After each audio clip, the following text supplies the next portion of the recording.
بسم الله الرحمن الرحيم. الحمد لله رب العالمين، والصلاة والسلام على سيدنا محمد.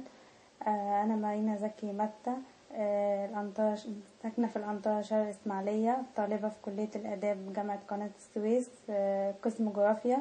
أنا مسلمة، دخلت دين الإسلام عن قناعة. اسمي مريم محمد أحمد محمود. محدش غصب عليا في حاجة، أنا داخلة بكامل قوايا العقلية ومقتنعة بكده كويس جدا، وبهدي الرسالة دي لأي حد مش قابلني أو بيقول عليا كلمة مش حلوة. أنا ربنا عالم باللي فيا، وأنا داخلة كده مقتنعة جدا 100%، وبهدي لكل واحد أقول ربنا يهديه وربنا ينور طريقه ويهديه للدين الصح اللي هو دين الإسلام. وأنا أشهرت إسلامي في الأزهر، ومعايا ورقة إشهار بتثبت إني رسمي يعني دخلت الجامعة الأزهر وأشهرت إسلامي. وبطلب من كل مسلم ومسلمة من الإسلام نفسه إن هو يحميني.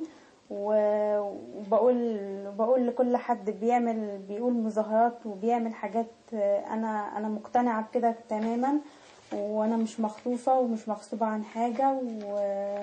وبدعي لكل واحد الهداية، وبقول له يقف معايا ويحميني وينصرني ويقويني على اللي أنا عملته واللي أنا عايزة أعمله. قلبي بذكرك يطمئن، يدعوك ربي العليا، سبحانك وبحمدك يرجوك عفوا وعافيا.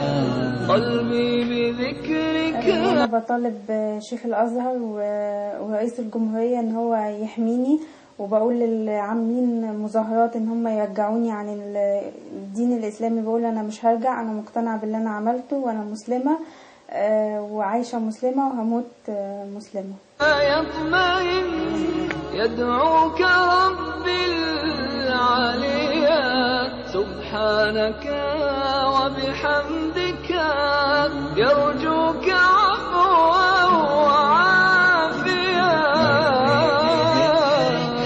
يطمئن يدعوك ربي العليا، سبحانك وبحمدك يرجوك عفوا